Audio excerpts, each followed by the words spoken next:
নমস্কার, আমি অন্বেষা সিনহা। আমার রামায়ণ গান যদি আপনাদের ভালো লেগে থাকে তবে আমার চ্যানেলটিকে লাইক, কমেন্ট, সাবস্ক্রাইব করুন। নমস্কার।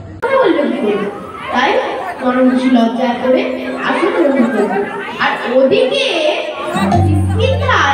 হনুমান একখানি কলা নিয়ে একটা পর্বতে বসে রামনাম করছে আর একটা করে কলা খাচ্ছে। প্রেম মোদিত মনীষে কত জয় সীতারাম, জয় সীতারাম, জয় সীতারাম। প্রেম মোদিত মনীষে কত জয় সীতারাম, জয় সীতারাম, জয় সীতারাম। পাপ কাটে দুঃখ মিটে নিজ রাম রাম, পাপ কাটে দুঃখ মিটে নিজ রাম রাম। ভগত জনম তারণ হলো নিজ রাম রাম, ভক্ত গৌর তারণ হলো নিজ রাম রাম। রাম রাম রাম, জয় সীতারাম, জয় সীতারাম। জয় সীতারাম, জয় সীতারাম, জয় সীতারাম।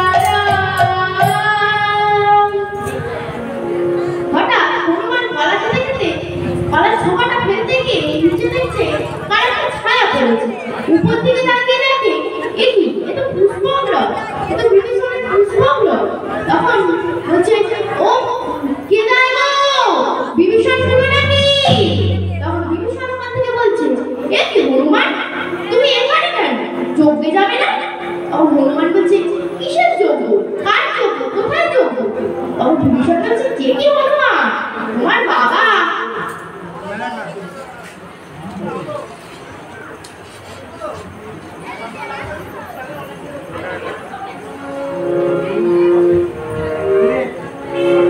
তোমার বাবা এত বড় যজ্ঞ করছে, তোর বাবা এত বড় যজ্ঞ করছে, তুমি সেই যজ্ঞে যাবে না? তখন হনুমান তো বুঝতে পেরেছে। তখন হনুমান বলছে, ও বাবার যজ্ঞ, হ্যাঁ এক্ষুনি যাবো, এই যে কলা খাচ্ছি, কলাটা খেয়ে স্নান টান করে আমি যাবো, তুমি যাও, তুমি এগো। তখন হনুমানকে এগিয়ে দিয়ে হনুমান ভাবছে, এ কি বাবা আমার নিমন্ত্রণ করলো না, এখন তো তার আবার কি বা প্রয়োজন, এখন তো রাবণের মৃত্যু বাড়াতে হবে না, এখন তো অকাল বোধনের জন্য নীলপদ্ম আনতে হবে না, এখন তাই হনুমানের কি প্রয়োজন? তখন হনুমান বলছে, তাও তো ভাবি কেন, আমার বাবা আমাকে নিমন্ত্রণ করতে নাই পাঠাতে পারে, আমার মা নিশ্চয়ই আমাকে নিমন্ত্রণ করতে পাঠিয়েছিল। আমি তো হনুমান, আমি এ গাছে ও গাছে, ও পর্বতে সে পর্বতে ঘুরে বেড়াই, দুধ হয়তো পত্রবাহক আমাকে দেখতে পাইনি, তাই হয়তো চলে গেছে। আমি একবার মার কাছে যাই, গিয়ে প্রণাম করে চলে আসি। কিন্তু মা যদি আমার সঙ্গে কথা না বলে না বলবে, জন্মের মতো একবার প্রণাম করে চলে আসবো। বলি হনুমান দম্ভ প্রদানিল আর যজ্ঞাদারে মহাবীর উপনীত হইল। বলি হনুমান দম্ভ প্রদানিল আর যজ্ঞাদারে মহাবীর উপনীত হইল। প্রণাম হই লক্ষণ খুড়ো, প্রণাম হই। এ কি গো লক্ষণ খুড়ো, তুমি তো চিনতে পারছো না? লক্ষণ তো অপ্রস্তুতে পড়ে গেছে। হনুমানকে তো নিমন্ত্রণ করা হয়নি, তাহলে হনুমান এলো কি করবে? তখন হনুমান বলছে, কি গো লক্ষণ খুড়ো, তুমি যেন আমাকে চিনতে পারছো না, আমি হনুমান গো। তখন লক্ষণদেব বলছে, ও হনুমান, এসো এসো। তখন বলছে, দেখি সরো তো দেখি, মা বাবাকে একবার প্রণাম করে আসি। তখন বলছে, না হনুমান, দাদার অনুমতি ছাড়া ভিতরে প্রবেশ করা নিষিদ্ধ, ভিতরে যেও না, ভিতরে তুমি যেও না। তখন বলছে, কি বলছো, পুত্র যার পিতা আর মাতাকে প্রণাম করতে তার আবার অনুমতি চায়? হ্যাঁ অনুমতি চাই। বলছে, না মস্করা করো না প্রিয়, মস্করা করো না, তাহলে কিন্তু ভালো হবে না বলছি। তখন যেই হনুমান ঘুরতে গেছে ছেলে খুলে, অগ্নি লক্ষণ দিয়ে কীর্তন করেছে, দাঁড়াও হনুমান, এটি হলো তুমি আমাকে কীর্তন করলে, ও এখন তো ধরবে। তোমার যদি সেই শক্তিশালী তীরটার কথা মনে থাকতো পুরো, তাহলে তুমি আজ আমাকে কীর্তন করতে পারতে না।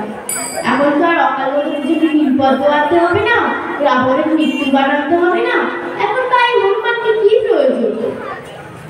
শক্তিশালী তিনটার কথা যদি তোমার মনে মনে থাকতে বলছিল, তখন লক্ষণ আস্তে আস্তে নরম হয়েছে। লক্ষণ বলছে, হনুমান তোকে আমি বারবার বললাম বাবা তুই ভিতরে যাস না, আচ্ছা তুই একটু দাঁড়া, আমি এক্ষুনি দাদার কাছ থেকে অনুমতি নিয়ে আসছি। আচ্ছা ঠিক আছে যাও।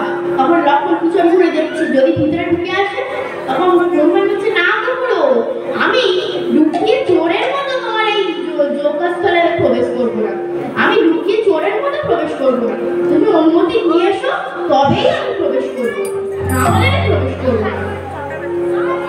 তখন লক্ষণ যোগস্থলে গিয়ে রামচন্দ্রকে বলছে, দাদা দাদা দাঁড়ে হনুমান এসেছে, নদীর বেগকে ঠেকানো যায়, তাকে ঠেকানো কার সাধ্য, তাকে যা হোক করে বুঝিয়ে বাঁচিয়ে রেখে এসেছি, দাদা এবার আমি কি করবো? তখন রামচন্দ্র বলছে, গুরুদেব আমি কি করবো? এবার যে হনুমান এসে যদি দেখে যে আমার বাবা সন্ন্যাসীদের সাথে এখানে আমার রাগে ক্ষোভে আমার অযোধ্যাকে তুলে সাগরের জলে নিক্ষেপ করবে আর আমার এই যজ্ঞ লণ্ডভণ্ড করে দেবে। তখন গুরুদেব বলছে, আচ্ছা রামচন্দ্র বিপদে পড়িয়ে বলো রক্ষা করো গুরু, কি বা ক্ষমতা মোর আমি কি গল্প বিপদে পড়িয়ে বলো রক্ষা করো গুরু, কি বা ক্ষমতা মোর আমি কি গল্প করু। বিপদে পড়লে তুমি সবসময় আমার কাছেই বা আসো, আমি কিছু বলতে পারবো, তুমি আমার সীতাকে ভালোবাসা দিয়েছো তুমিই ঠিক করো। না গুরুদেব আপনি এমন নির্দয় হবেন না, আপনি দয়া করে একটা উপায় বলুন। আচ্ছা ঠিক আছে, তুমি যখন হনুমান এসে সীতার কাছে যাবে, তখন তুমি ওই সর্বসীতার কাছে যাবে, তখন তুমি সীতা মন্ত্র জপ করবে। সীতা মন্ত্র জপ করলে সেই ছায়া সীতা এসে ওই সর্বসীতায় আবির্ভূত হবে, আর সেই সীতাই তোমাকে আজ বাঁচাবে। ওই সীতা ছাড়া তোমাকে আর কেউ বাঁচাতে পারবে না, সীতা ছাড়া আজকে তোমাকে কেউ বাঁচাতে পারবে না রামচন্দ্র। তখন রামচন্দ্র বলছে, লক্ষণ তাহলে তুমি হনুমানকে ডেকে আনো। তখন দ্বারে লক্ষণ দিয়ে বলছে, হনুমান তোমাকে দাদা ভিতরে যেতে বলেছে, তুমি যাও। তখন হনুমান যাচ্ছে, খুব আনন্দ, মাকে প্রণাম করে, মাকে কতদিন দেখেনি, গিয়ে বাবাকে প্রণাম করছে। রামচন্দ্র বলছে, হনুমান ভালো আছো তো? হনুমানের সেসব থেকে কোনো লক্ষ্য, হনুমান ইতিউতি সীতা মাকে খুঁজছে, সীতা মা কোথায়, সীতা মা কোথায়? তখন হনুমান বলছে, বাবা আমার সীতা মা কোথায়?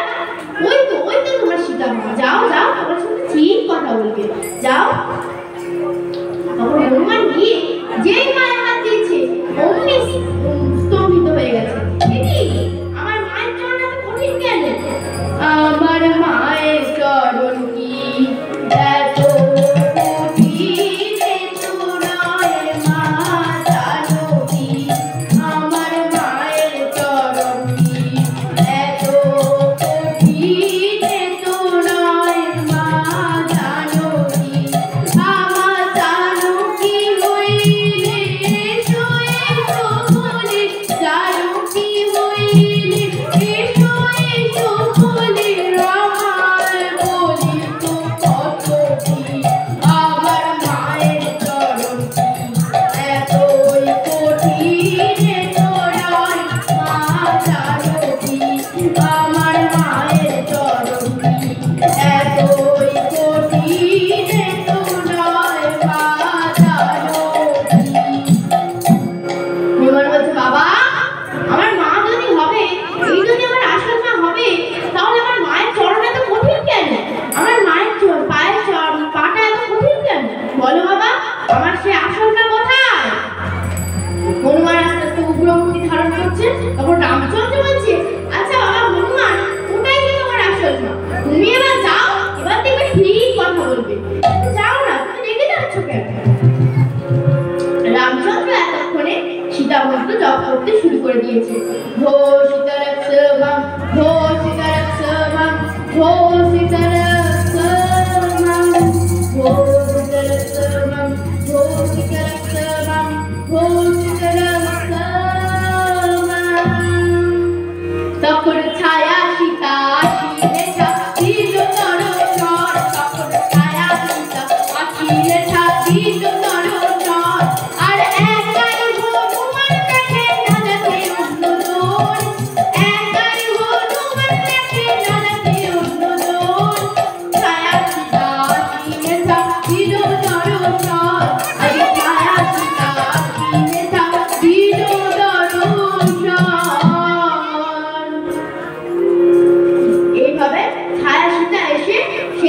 আমি সীতার মধ্যে আবির্ভূত হয়েছি।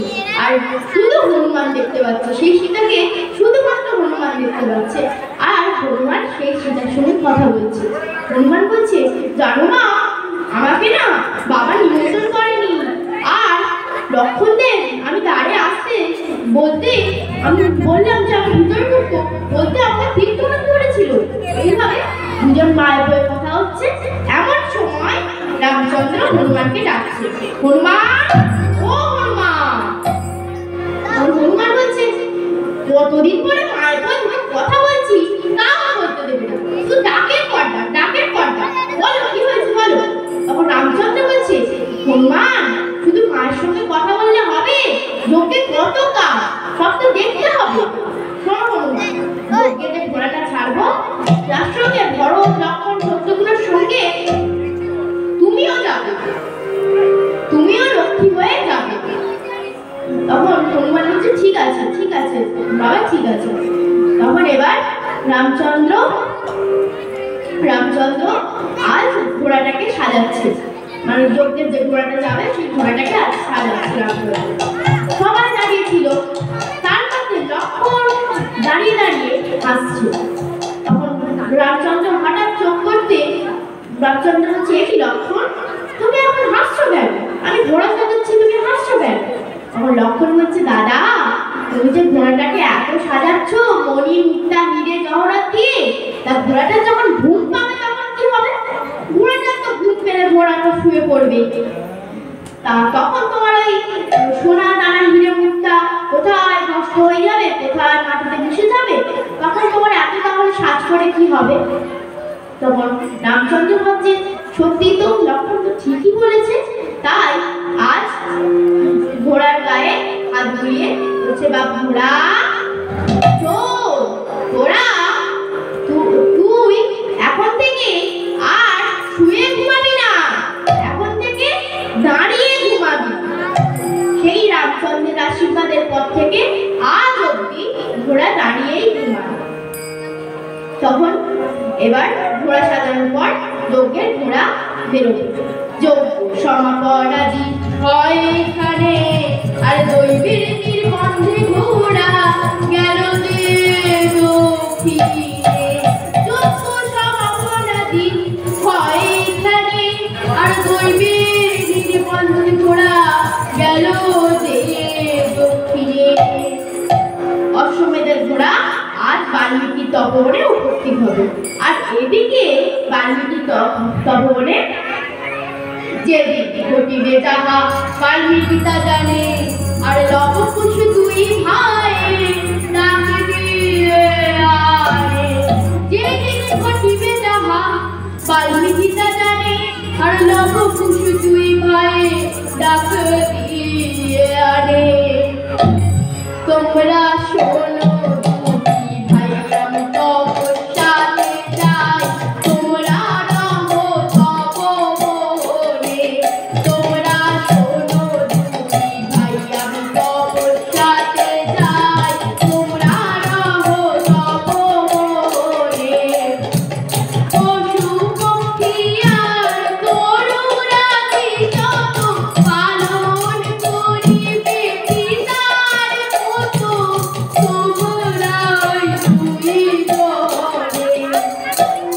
তোমরা